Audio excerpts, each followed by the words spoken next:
Anderson County. This is Brett Sanders, Anderson County Vice Chairman for District 4. Going over recapping the Anderson County Council meeting for May the 4th, 2021.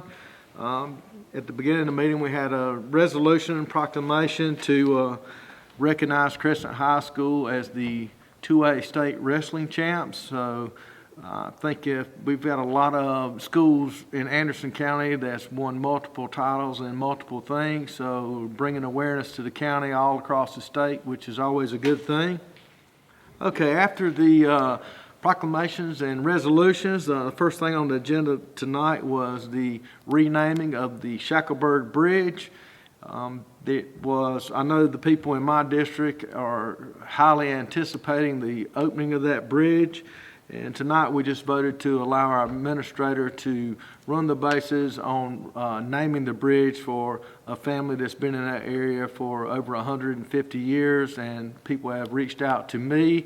I'd like to thank my administrator. I kind of TO'd it or turned it over to him, and he's handling all the base running and dotting the I's and crossing the T's. So I appreciate Mr. Burns, our county administrator, for assisting me on that. As far as third readings today, we had 2021-18, which was the fee in lieu agreement between Anderson County and South City Holdings, LLC, which was previously Project B4, and that was the $11.89 million investment to do 250,000 square foot warehouse industrial space. That's in District 4. The current taxes out there are $78 a year, and anticipating or projecting 2022 taxes to be $34,000 per year. So that's good. Other third reading was, 2021-14 was a fee in lieu agreement between Anderson County and Anderson Solar Farm LLC. This was previously known as Project Tarpon. And we'd actually already voted on this project. It's up, going. It's in District 4. It was a $12.7 million solar farm that has been sold, and we just voted to allow the name change, so to speak, from the purchaser, from the seller to the purchaser, and everything will stay the same. Taxes on that property were prior to the farm being built was $668 per year, and it's bringing in an average tax of $29,000 per year now. Ordinance third reading, I'm going to combine these. It was to clean up some committees that no longer meet or haven't met in years. It was, the first one was the Purchasing Review Committee.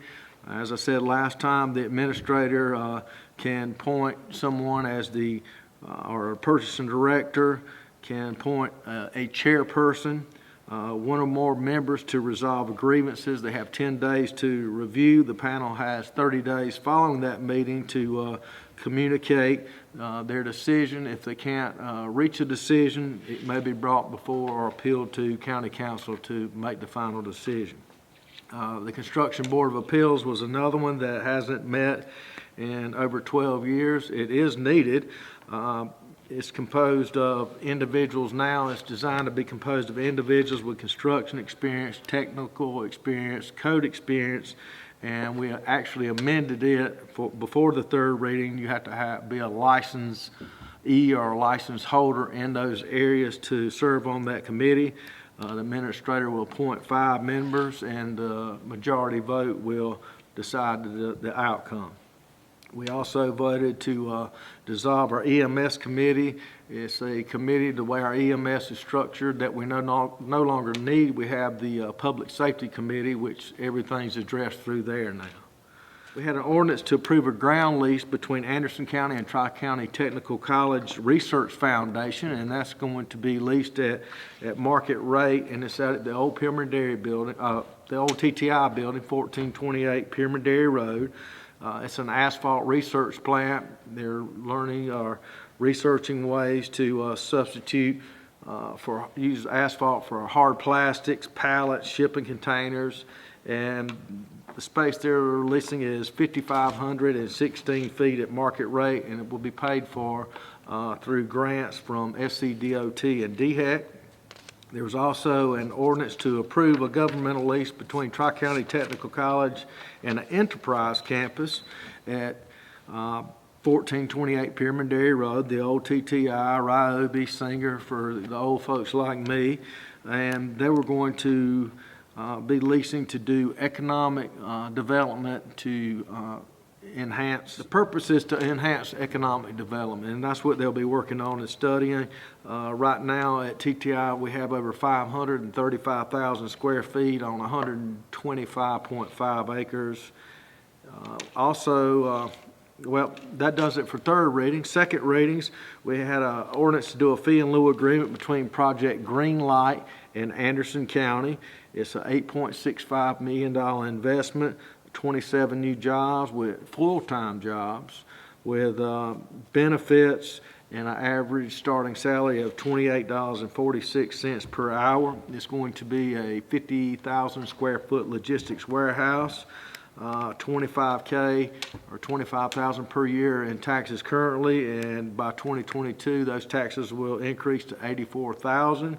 $4.4 million impact over 30 years with an annual payroll of 1.53 or $1.54 million. Another second reading that we had today was an ordinance for fee in lieu agreement called Project Mullet, which at this time we're not able to divulge the name because of the deal may have not been completely finalized or everything signed. It's a $68 million solar project on 665 acres. The current taxes out there right now is $2,600 a year. 2021 estimated tax revenue will be $265,000 with a $10.7 million 40-year impact for Anderson County. First readings tonight, we had an ordinance to adopt our budget in first reading, title only. Also the chairman of the Finance Committee. We have been working on the budget for weeks now. When the budget first came to us, we were looking at close to a 2.9 mil tax increase. We've been working hard. Right now, I'm proud to say that the budget is balanced, no tax increase without cuts to services provided to our constituents and the community. We'll have, looking to have third reading by June the 1st. That's why we've done it in title only today, so that we can meet our council schedule to have final reading by June the 1st. That'll be a record early budget, I think. I didn't know that. That's what that hard work could do for you. We're also going to have some more, Finance Committee meetings. They're open to the public. I know a few of my comrades, our fellow council members that's on the committee with me, have a few questions and concerns that we're just ironing out the final details now, but I am proud to say that it is balanced at the present time and there will be no tax increase. Also, first reading, we had an ordinance to amend Section 38-353 Code of Ordinances to add a new section regarding private roads. Councilman Davis had been working on this for a while. It is from the date of adoption, and I'm going to read through some of the things on here because there's a lot to from memory to recall, but this is the second reading, so I think there's a few tweaks in there that we're wanting to address, but 50-foot minimum road width connecting to a right-of-way state road or county road, minimum drive surface of 18 feet wide. They have to have, on state road access, they have to have written approval by DOT, serve a maximum of 10 lots. They're allowed to use 6-inch crushed stone or gravel, professionally engineered, maximum weight. Any bridge or culvert and appropriate signage must be used. 50-foot radius for cul-de-sacs. Before, like I said, it can be recorded in the deeds and covenants it needs to have everything signed off in writing from any state or county or municipality that is going to be connecting onto one of their roads. It has to be named to meet E911 specs and standards, meet stormwater requirements, and all proper signage must be used with a speed limit, I think, from 10 to 25 miles per hour. And like I said, everything that of those things listed must be approved before any preliminary plat will be issued. We also had some bid approvals, PAWS, which is an exciting thing, the dog park. We had Sterling Structural Design LLC. Their bid was $372,576 to finish out the dog park. The dog park was built on donations. We appreciate all the people that's donated, the companies, the foundations that's reached out to Anderson County, and I'm glad to see that it's moving forward. Our county employees have worked on it, our Roads and Bridges Department, and helped save a substantial amount of money. Now that they're, with all the rain and the storms and things and the construction going on, they're backed up. We're rolling back into getting some potholes and paving done, so they're moving away, and this company is going to go out and finish out all the construction and finalize the fine details of it. We also voted today for a new airport engineering firm that's required by FAA. I think the committee that headed that up, along with our new airport manager, which he's not new anymore, Mr. Brett Garrison, chose Holt Consulting Company. I'm glad to see that they chose them. Holt has been in business for many years, and their primary or their only purpose is to consult airports. They do not do outside projects or construction and development on other things. Their focus is primarily, or not primarily, but only airports. So that's going to be good. We're getting ready to have some plans done and turned in to redo our taxiways at the airport, and this firm actually goes out and seeks grants to make that possible for the county. And as you know, we got the new terminal out there, the new manager. Things are looking great. It's the first thing that these big companies, as they fly in their corporate jets to look at Anderson, our airport, makes a positive statement and impact now, and I think it was sorely needed, and I'm glad to see that we're on the right track there. We also awarded a bid from Pickens Contract for $1.49 million or $1.59 million on doing some paving on some county roads, which hasn't been listed yet, but they have been approved. We also had a report from the Finance Committee, which again, I'm the chairman of the Finance Committee. We'd looked in or brought before council short-time VRBO and rentals of that nature. We're having some issues. They're paying the state accommodations fee, but not the county. I don't think anyone's out trying to get anything over on the county, but just based on our Parks, Recreation, and Tourism Department, it was the equivalent of 8 hotels not paying that tax or that fee, which I'm strongly against taxes and fees, but those monies are actually spent wisely. It goes in, it is spent on capital projects to promote, increase tourism and tourist services for the county, and by that accommodations fee, it allows us to advertise and have more things available to bring more people in to create more things. So I think that's going to be a win-win for Anderson County, and we voted to allow that to be put out on a request for a proposal from different companies to see about looking into those things and possibly managing that for the county. The other thing that we voted on in the Finance Committee and brought before council was the Vitra 3000 law enforcement simulator.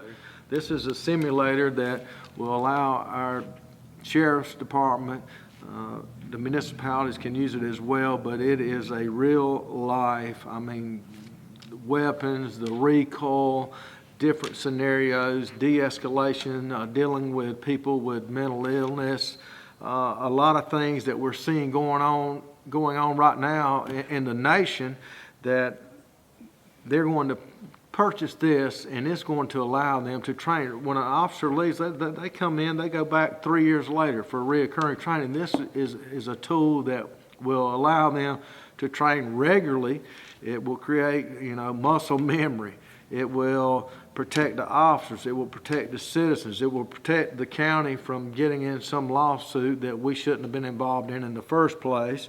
And I think, I said it in council meeting, I don't know, with the things that's going on in our nation right now, I'm glad to see that our sheriff's department is on the cutting edge, looking forward to solutions before it's going to be mandatory in other places. And I praise our sheriff and his staff on forward thinking. A lot of times in government, it is a reactive thing, but that is definitely a proactive tool that I think will benefit the people in the long run, and be also help some of our municipalities get the training that their officers need on a current basis. And finally, there was some transfers, basically bookkeeping, that went before the council, and it came before the the finance committee. Unanimously was voted on to take care of some bookkeeping. There was some resolutions to accept some roads, a second phase on a subdivision that was done in the past. It was Bronson Ridge, Greer Farm Lane, and Fairfield Street. I think that may have been in Miss Wilson's district.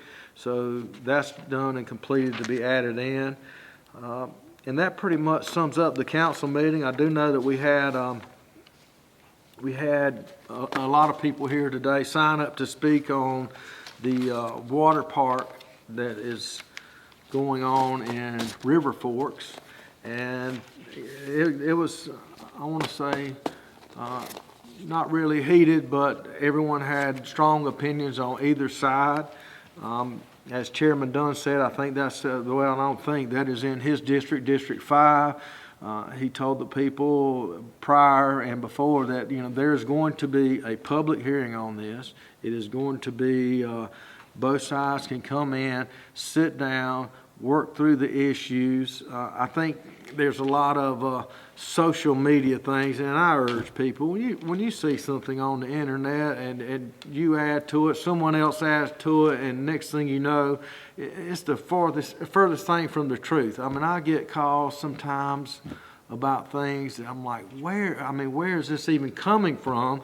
But I urge the people, if you see something going on, especially in Anderson County, that you have questions or concerns, pick up the phone. You can, while you're on the internet reading the social media, you can look and find out who your council person is. You can get his phone number, his email. You can call the county administrator.